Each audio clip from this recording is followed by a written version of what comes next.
It's gonna be a good day. Day 6 of finishing the screen porch renovation. We've got a lot of loose ends. We've got some soffit work, we got some rail work, we got some staining to do. We've got some metal work to complete the siding, and then we have a lot of screen and screen doors installations. But for today, our goal is to wrap up the exterior portion of the screen porch and deck.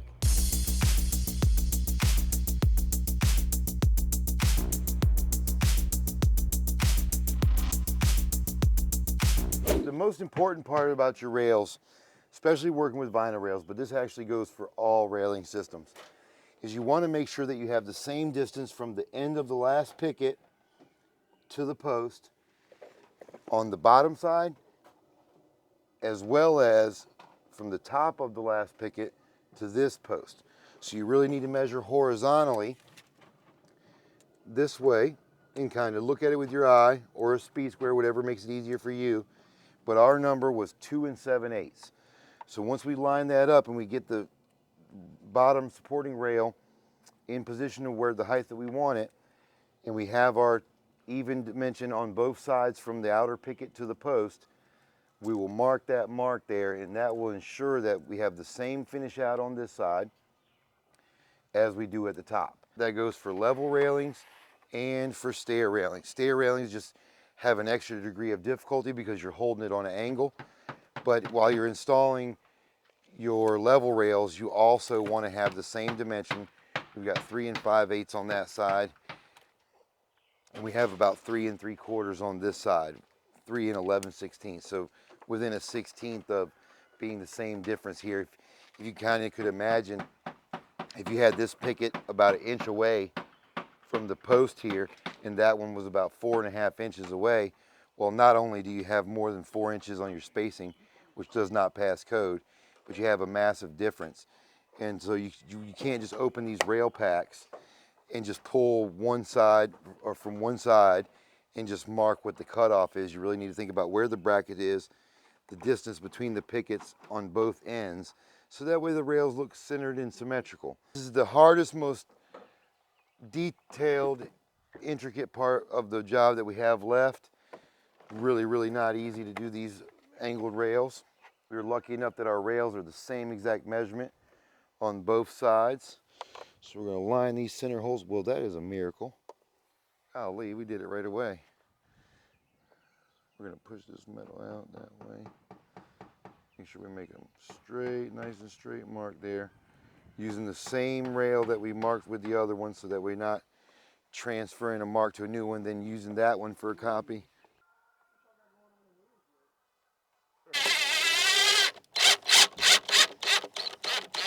We'll go ahead and slide these pickets in here. I need 3 more. I'm probably going to need some help because these things want to keep falling.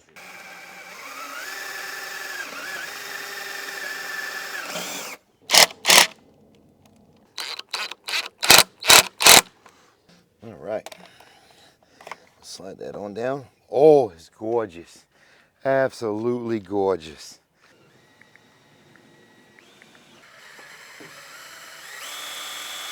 I'm liking that those rails are up, boys. I'm liking those rails are up. We are going to create a door stop for the inside of the screen door, so that the screen door actually fits really close to our hole that we have here now. So we're going to install a strip of wood on the 2 sides and the top, so that way when the door closes, it's pressed up against that door stop and it won't allow any bugs to come through. We're going to mark about 3 locations, 1 1/8 deep, just so when it opens and closes, as that measurement grows and contracts, it won't be hitting on the door and prohibiting it from closing all the way tight. So we're going to make the door stop out of decking board, because this is a nice clean piece of wood, and we're going to rip that. I think I almost want to do like 2 inches. It's not a good idea to use a string line and just mark the ends when we want to make our 2 1/4 inch rip, because if there is a crown in the board and you pop a straight line, in the middle of the board will actually be a different dimension than what you're trying to get to. So I like to take there's a ruler or tape measure on the front of our skill saw, and I make sure that my deck is flat onto the decking board. The deck of the saw stays nice and flat, And I can hold my finger and move very slowly and keep that tape measure on 2 1/4, and I know that my rip is going to follow the contour of the board, and the whole entire board is going to be a true 2 1/4 width.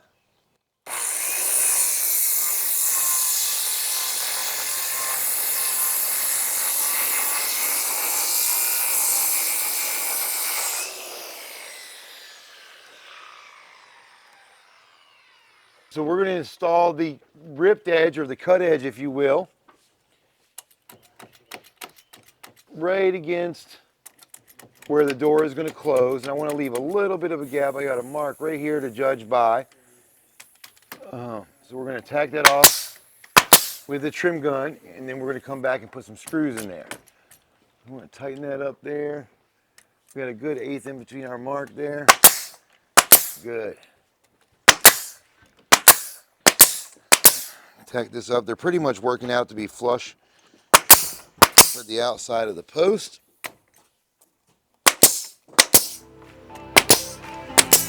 Really nice.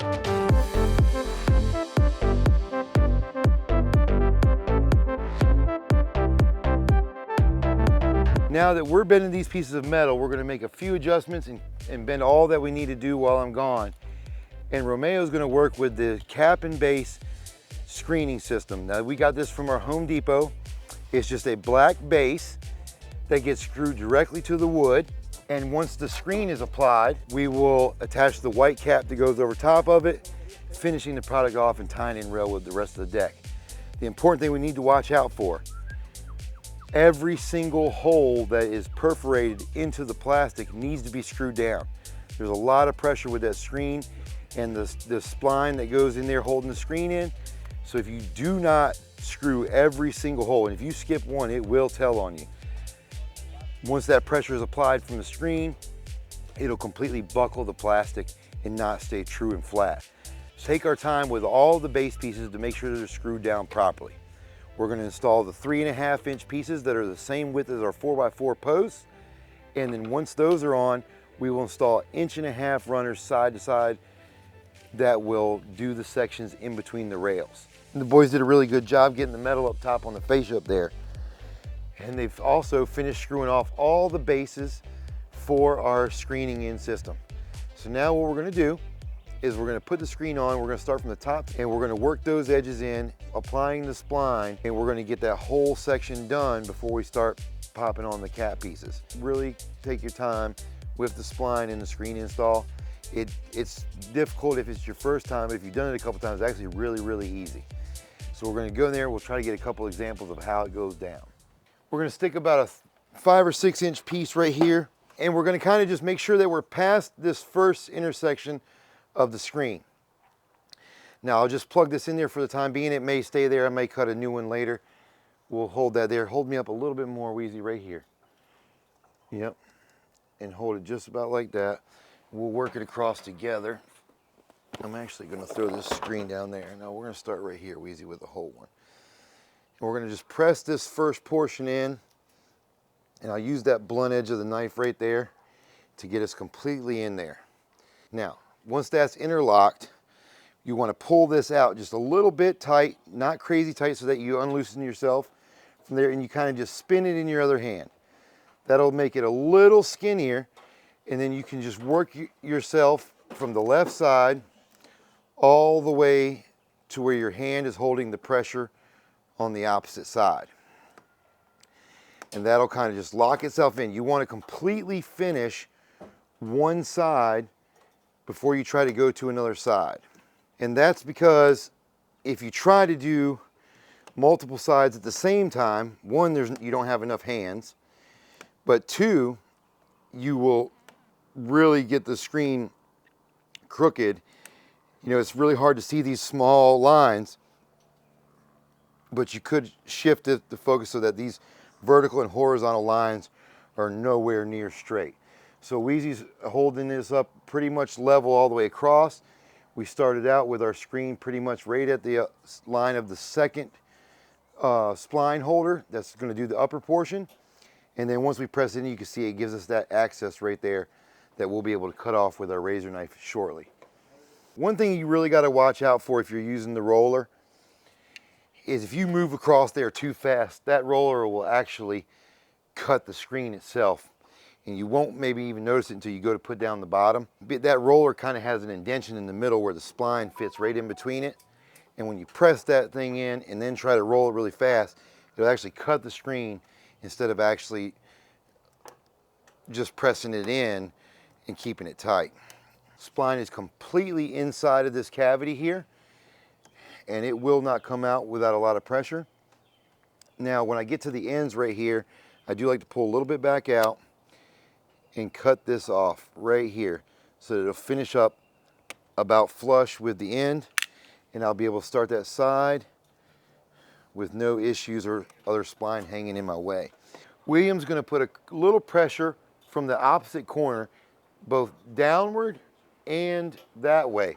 So that way when I come in here, I'm going to tack this very top corner in with my spline and my knife, and to ensure that we have a nice clean finish on the screen while he puts pressure on that side, I will hold this down here with my right hand, kind of in position where these lines, it's going to be really hard to see on the camera, are relatively straight. Now I'll tack that in a few spots really nice and tight so we don't move. And then I'll be able to work this from the top down once we have this tacked and I know where my lines are nice and straight. We'll complete this side all the way down before we start on the other side. So we're going to keep that diagonal pressure down. This right here will straighten out right there. We just want to work it like that, Weezy, as I come down.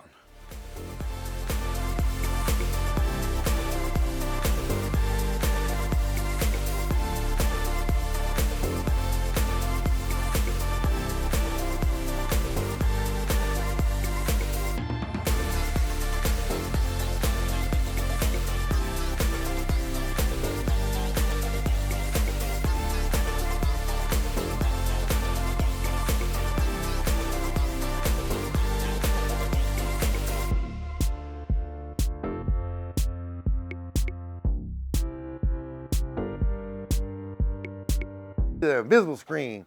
Look, you can't even get through. Invisible screen, y'all. Unbelievable. New age. Oh yeah. Psych. All right, so we're gonna slide this one in just right up against that one side and literally just snap this thing in. There we go.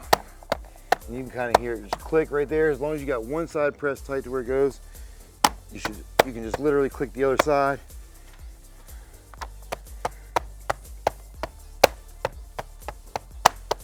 Just snap, crackle, pop, baby, like the Rice Krispie treat. Look at that. And it comes right back off, so there's ever one section, you just literally pull it back off. And it pops right in. Really nice finish. Really makes that screen start to pop out. I can't wait till all the side pieces are on. These little ears you'll see here go right in between these two, and there's actually a lip on there and a lip on here. And there's a counteractive lip on this that fits right in between there, and them two pieces lock together, and that's actually what holds this all together. So when you slide it in, kind of slide it in, I'm going to do a little extreme so you can just make a visual reference here, but you get in from way over here and then slide that one in like so. And once that one's slid in, you can just pop that other side in, and then you can literally just keep pressure towards yourself and pop it in.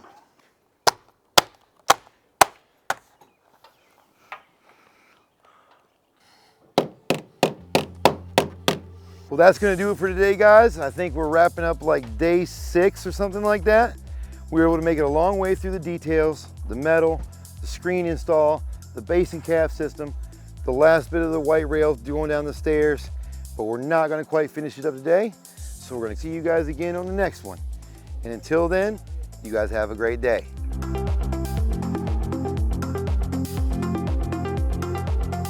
Let me get a little rap. What you gonna do when I come through and I'm here drinking Mountain Dew?